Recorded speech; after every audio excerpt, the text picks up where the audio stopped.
सुधाताई साडीच्या पदराने त्यांचे डोळे पुसत होत्या आणि त्यांची थोरली सून राधा त्यांना सांत्वना देत होती. पण त्यांच्या मनाला चैन पडत नव्हती. कारण त्यांचा थोरला मुलगा आकाश आज अमेरिकेला निघाला होता. इथे मिळणाऱ्या पगारात काहीच भागत नव्हतं.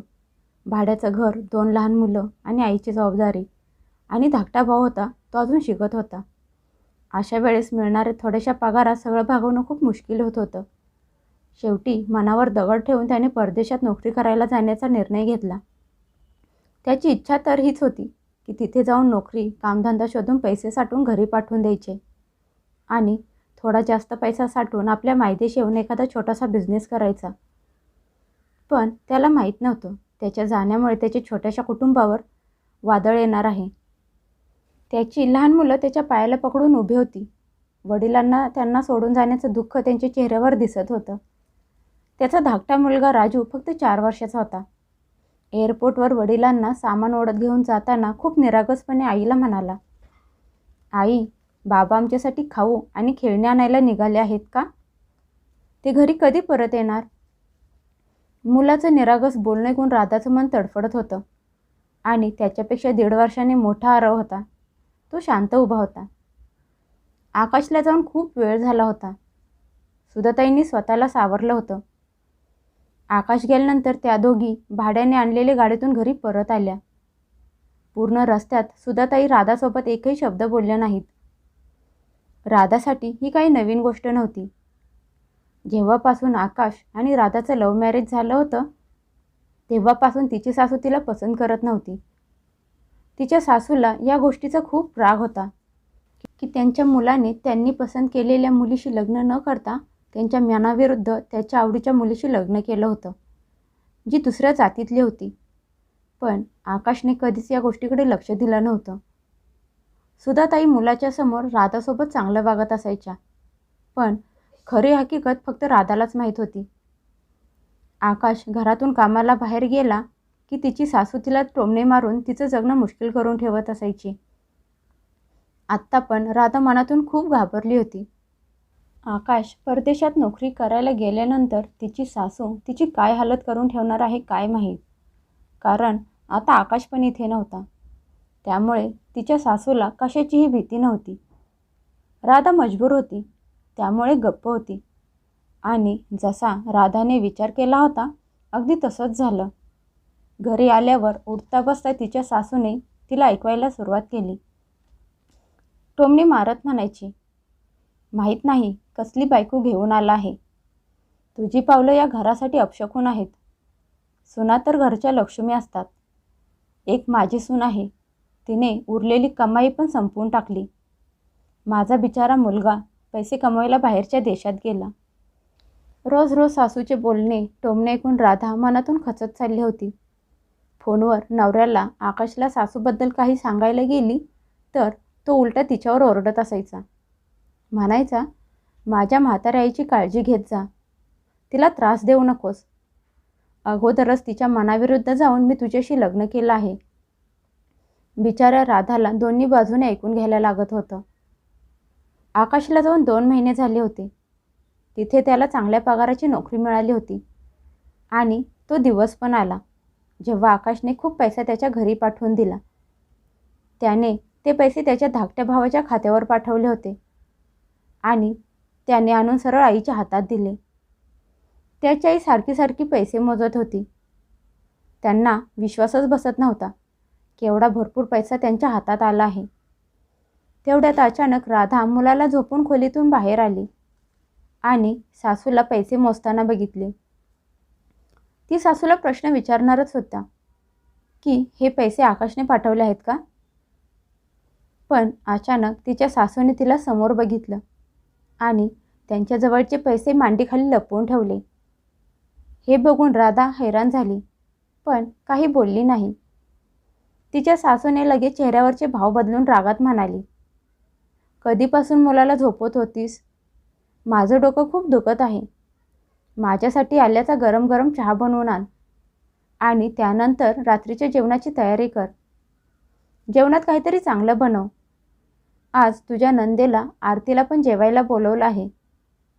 आरतीचं लग्न झालं होतं आणि तिला या शहरात दिले होते आठवड्यातून 4 दिवस ती माहेर येऊन राहत असायची. राधाला तिच्या सासूला पैशांबद्दल विचारायचं होतं. तिला तिच्या मुलांचं शाळेत ॲडमिशन करायचं होतं आणि त्यासाठी पैशाची गरज होती. पण सासूला विचारण्याची तिच्यात एवढी हिंमत नव्हती आणि नाही पैसे मागायचे. वरून नणंद घरी येणार म्हटल्यावर तिला अजूनच टेन्शन आलं. ती काही न बोलता किचनमध्ये गेली आणि चहा बनवायला लागली. तिची सासू हळूहळू त्यांच्या धाकट्या मुलाशी काहीतरी बोलत होती. राधा किचनमध्ये काम करत होती तेव्हा तिचा धाकटा दीर किरण हातात सामानाच्या पिशव्या घेऊन आला. त्यात खूप सामान होतं. पनीर, दूध, मिठाई, अजून बरंच काही घेऊन आला. राधा एवढं सामान बघून हैराण झाली. एवढं सामान तर त्यांच्या घरात महिन्याला पण येत नव्हतं. मग आज अचानक एवढं सामान तिच्या सासूने का मागवलं असेल? त्याचा विचार करत ती किचनमधून बाहेर आली. तिची सासू हॉलमध्ये TV बघत बसली होती. ती येऊन सासूला म्हणाली, आई, आज तुम्ही एवढं सामान का मागवलं आहे? पनीर तर खूप आहे. आपल्याला खूप होईल. एवढं सगळं बनवलं तर वाया जाईल. राधाच्या प्रश्नावर तिची सासू कडक आवाजात उत्तर देत म्हणाली, का गं, वाया का जाईल? माझी मुलगी येत आहे. तिच्यासाठी तर मी आणायला सांगितलं होतं. तू असं कर, त्यातलं अर्धं फ्रीजमध्ये काढून ठेव आणि अर्ध्या पनीरची भाजी बनव. जास्त नजर ठेवायची गरज नाही. मी जेवढं आणेन ते सगळं घरातल्या लोकांसाठीच तर आहे. जर तुला असं वाटत असेल की तुझ्या नवऱ्याची कमाई बरबाद होत आहे तर कान उघडे ठेवून ऐक. तो पैसा तुझ्या नवऱ्याचा नाही तर माझ्या मुलाचा, आकाशचा आहे आणि त्याने तो माझ्यासाठी पाठवला आहे. तुला जर इथं राहायचं असेल तर राहा, नाहीतर तुझं सामान बांध. तुझ्या मुलांना उचलून तुझ्या आईच्या घरी चालती हो. सासूचं कडवट बोलणं ऐकून राधा हैराण झाली. ती शांतपणे किचनमध्ये जाऊन जेवण बनवायला लागली. थोड्या वेळानंतर राजू झोपेतून उठून रडत तिच्याजवळ आला. बाहेर तिचा दीर आरामात फोनवर बसून गेम खेळत होता. तिने खूप आशेने दीराकडे बघितलं की तो तिच्या मुलाला उचलून घेऊन शांत करेल आणि ती आरामात जेवण बनवेल. पण तिच्या दीराने त्याच्याकडे बघितलं पण नाही. मुलाला सांभाळत तिने 2-3 पदार्थ बनवले. सगळं जेवण बनवलं तेवढ्यात घरात गोंधळ सुरू झाला. तिची सासू आनंदात म्हणाली, अरे, माझी मुलगी आली. जा किरण, तुझ्या ताईच्या हातातून बॅग घेऊन ये. बिचारी तिच्या सासरी काम करून करून थकली असेल. तिला दारात उभं राहायला नको. आईचं बोलणं ऐकून किरण पण पळत दार उघडायला गेला. दार उघडलं तशी भारी ड्रेस घालून मेकअप केलेली आरती घरात आली. तिच्याकडे बघून कोण बोलणारच नाही की ती काम करून थकलेली असेल. ती घरात आल्या आल्या तिची आई म्हणाली, अगं बाळा, कधीपासून तुझी वाट बघत आहे. घरी यायला किती उशीर केलास? तिच्या आईने खूप प्रेमाने तिला विचारलं. तशी आरती तिचे कापलेले केस उडवत म्हणाली, आई, काय सांगू तुला. माझी सासू घरातून निघायच्याच वेळी मला म्हणाली, आरती, माझ्यासाठी खिचडी भात बनवून जा. मला बाहेरचं जेवण पचत नाही. आता तूच सांग, एवढ्या गरमीत किचनमध्ये मी उभी राहून त्यांच्यासाठी खिचडी भात बनवू का? मी येताना नवऱ्याला सांगून आली आहे, तुमच्या आईला बाहेरून काहीतरी खायला आणून घाला. माझ्याच्यानं बनवायचं होणार नाही. थोड्या वेळात राधा म्हणाली, जेवण तयार आहे. सुधाताई मुलीसोबत येऊन डायनिंग टेबलवर जेवायला बसल्या. राधाने सगळं जेवण आणून टेबलवर ठेवलं होतं. तेवढ्यात तिची दोन्ही मुलं खोलीतून पळत बाहेर आली. राधा मुलांना बघून हसली आणि खूप प्रेमानं म्हणाली, या बाळांनो, आज खूप छान जेवण बनवलं आहे. आज मी पनीर बनवलं आहे. तुम्हाला आवडतं ना?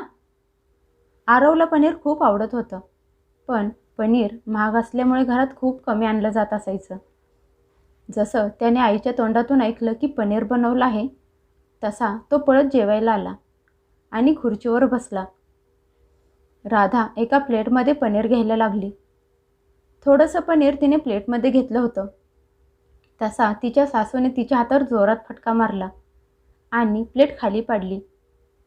ते बघून राधा सुन्न राहिली. तिची दोन्ही मुलं भीतीने रडायला लागली. राधा डोळे मोठे करून सासूकडे बघत होती, जी तिच्या हातातून पनीरमधला चमचा हिसकावून घेऊन परत भाजीत ठेवत होती. तिची सासू म्हणाली, तुझ्यासाठी आणि तुझ्या या पोरांसाठी मी पनीर बनवायला सांगितलं नाही. हे पनीर मी माझ्या मुलांच्यासाठी बनवायला सांगितलं आहे.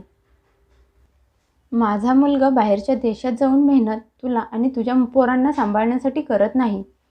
जर तुझ्या मुलांना पनीर खायला घालायची एवढीच इच्छा असेल तर त्यासाठी स्वतः कमव आणि त्यांना खायला घाल. माझ्या मुलाच्या कमाईवर नजर ठेवू नकोस.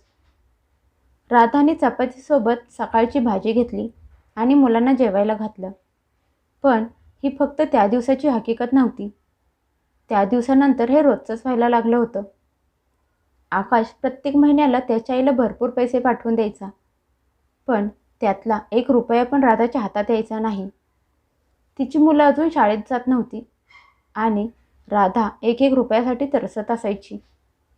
घरात दूध आणलं की तिची सासू फ्रीजमध्ये ठेवून त्याला लॉक करत असायची आणि चावी स्वतःजवळ ठेवत असायची.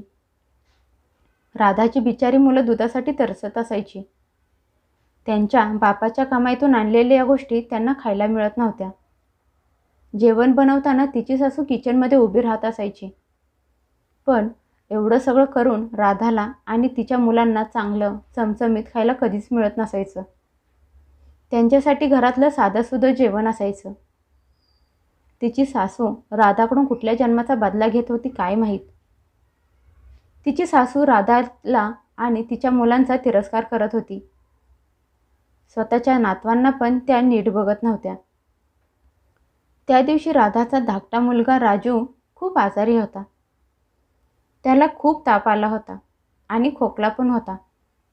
राधाजवळ मुलाला डॉक्टरांकडे घेऊन जाण्यासाठी पैसे नव्हते. तिने तिच्या सासूकडे पैसे मागितले, पण तिच्या सासूने ऐकून न ऐकल्यासारखं केलं. सासूचं वागणं बघून राधाला खूप दुःख झालं आणि त्यासोबत खूप राग पण आला. ती मुलाला घेऊन सरकारी दवाखान्यात गेली. डॉक्टरांनी त्याला तपासून औषधं दिली आणि त्यासोबत हेही सांगितलं की मुलाच्या अंगात रक्ताची कमी आहे आणि त्याच्या घशात इन्फेक्शन असल्यामुळे त्याला जड अन्न देऊ नका म्हणून सांगितलं. डॉक्टर म्हणाले, त्याला पातळ पदार्थ, ज्यूस, दूध, भाताची पेज देत जा. पण राधाला माहीत होतं तिच्या मुलाला हे सगळं मिळणं खूप मुश्किल होतं आणि विकत घ्यायला तिच्याजवळ पैसे नव्हते. घरात जे काही होतं त्यावर तिचा आणि तिच्या मुलांचा जरा पण हक्क नव्हता. घरी येताना तिने PCOवरून नवऱ्याला फोन केला, कारण राधाजवळ मोबाईल नव्हता. आकाश परदेशात गेल्यावर आज पहिल्यांदा राधाने तिच्या नवऱ्याला फोन केला होता. राधाने घाबरत घाबरत मुलाच्या आजारपणाबद्दल आणि सासूच्या कठोर वागण्याबद्दल आकाशला सांगितलं. पण हे ऐकून आकाश उलट तिच्यावरच ओरडायला लागला आणि म्हणाला, राधा, मी महिन्याला तुला एवढे पैसे पाठवून देतो, ते तू सगळे कुठे उडवत असतेस? जेव्हा जेव्हा मी आईला विचारतो, आई पैसे काही साठवले आहेत का नाही, तर आई म्हणते, तुझ्या बायकोने वाचवले तर साठवले जातील ना. ती तर नुसती तुझ्या कमाईचा पैसा मजा मस्ती करायला उडवत असते. मला सांग राधा, मी माझं पूर्ण आयुष्य इथे परदेशात घालवू का? तुमच्यासाठी पैसे कमवू का? मला घरी परत पण यायचं आहे.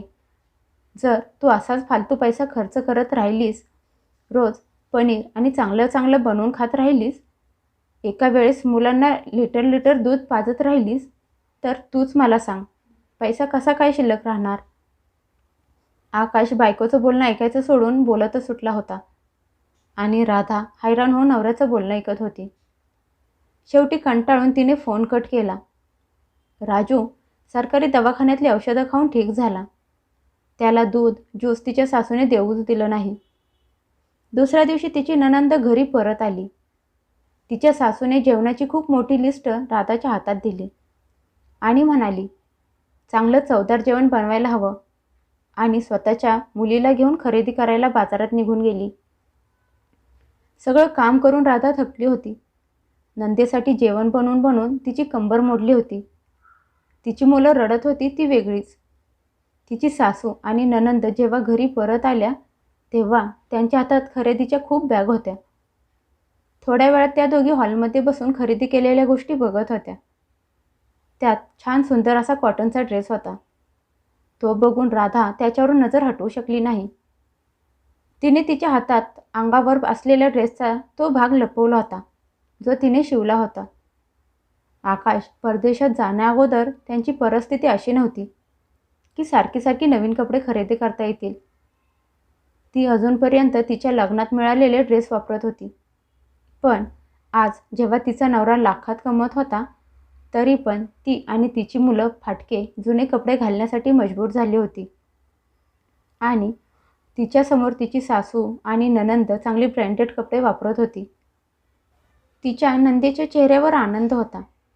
राधाला असं ड्रेसकडे बघत असलेली बघून तिची सासू म्हणाली, हो हो, लाव माझ्या मुलीच्या आनंदाला नजर, असं म्हणत तिला खूप सुनावलं. आणि राधा गपगुमान हे दृश्य बघत उभी होती. त्या दिवशी तिच्या मनात आलं की तिच्या मुलांना घेऊन या घरातून निघून जावं.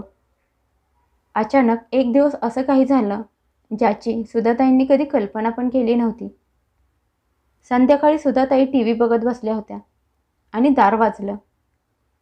त्यांनी आवाज देऊन सांगितलं, दार उघडं आहे, आत या. आत येणारा दार उघडून आत आला. तो दुसरा तिसरा कोणी नसून त्यांचा मुलगा आकाश होता.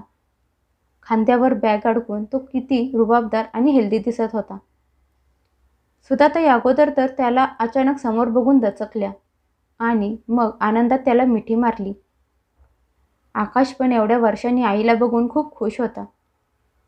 आकाश घरात इकडे तिकडे बघत होता. तो त्याच्या बायकोला आणि मुलांना शोधत होता. तेवढ्यात खोलीतून त्याची दोन्ही मुलं खेळत बाहेर आली. त्यांच्या हातात खूप जुनं तुटलेलं खेळणं होतं. त्यासाठी दोघं भांडत होती. आकाश त्या दोघांकडे बघून हैराण झाला. एवढ्या कडक थंडीत पण त्या दोघांनी हाफ चड्डी आणि टी शर्ट घातला होता आणि ते खूप कमजोर झाले होते. त्यांची हाडं दिसायला लागली होती. आकाश तर त्यांना ओळखू शकला नाही. त्याच्या आईने त्यातल्या मुलांकडे बघताना बघितलं आणि घाबरली. कारण मुलाला काय सांगणार. एवढ्या वर्षात त्यांनी कधी त्याच्या बायकोला आणि मुलांना नवीन कपडे घेण्यासाठी पैसे दिले नव्हते आणि नाही चांगलं अन्न खायला दिलं होतं. सुधाताई काही बोलणार त्या अगोदर राधा किचनमधून बाहेर आली.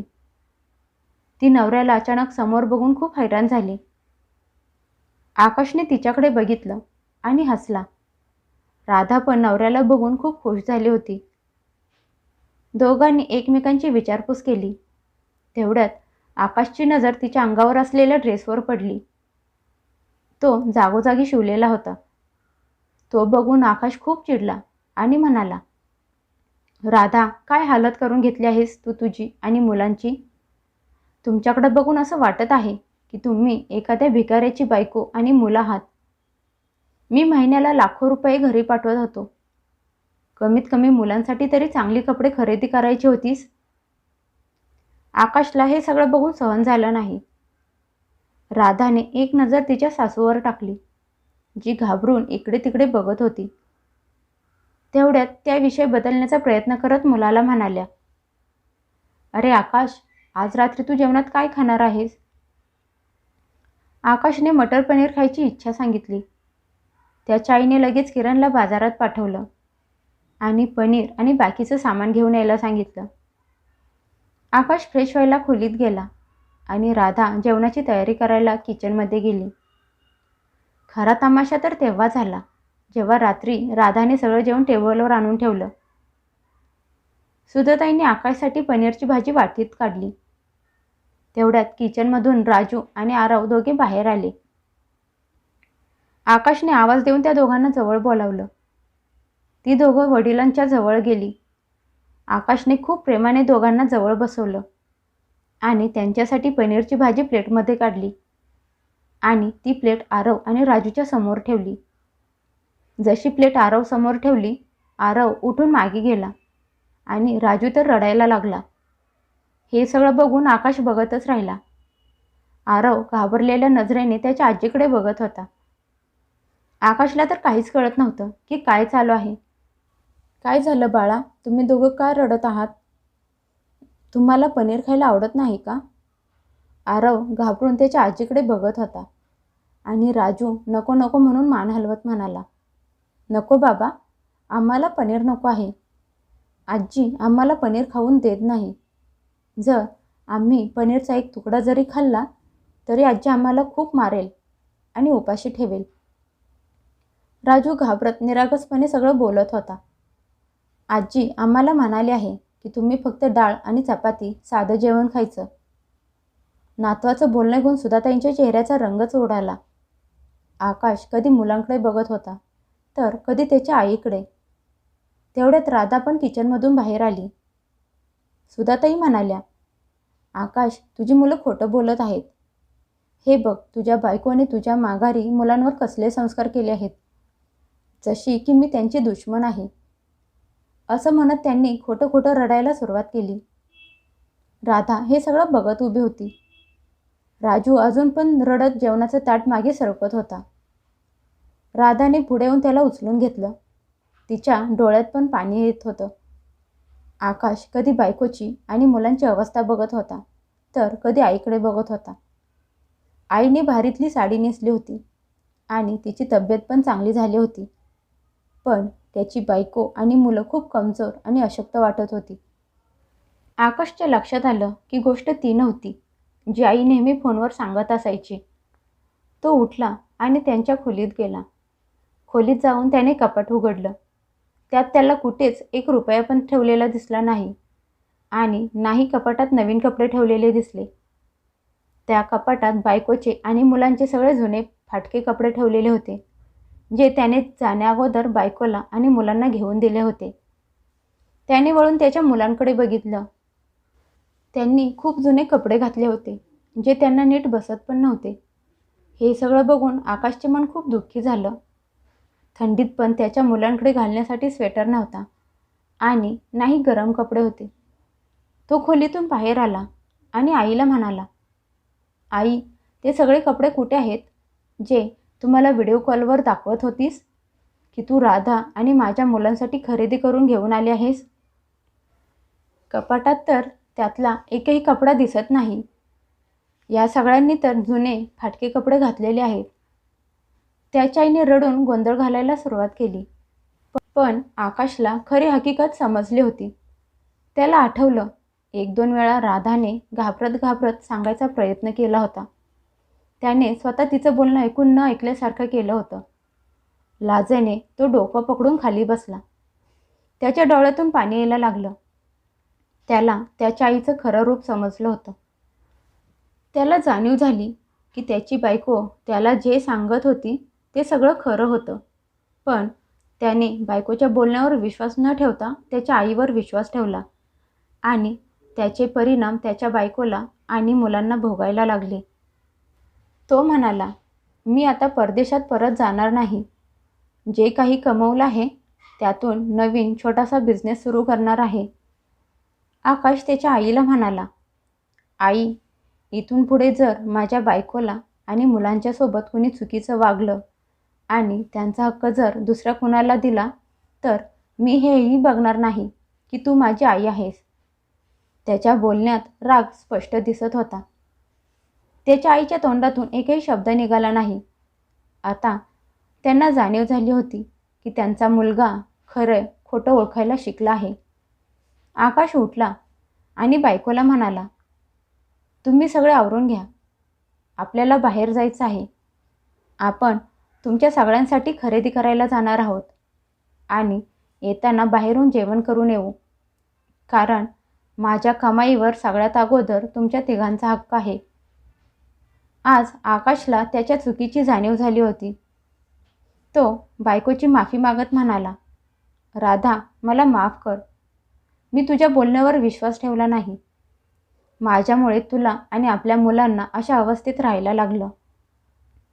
नवऱ्याचं बोलणं ऐकून राधाने त्याला माफ केलं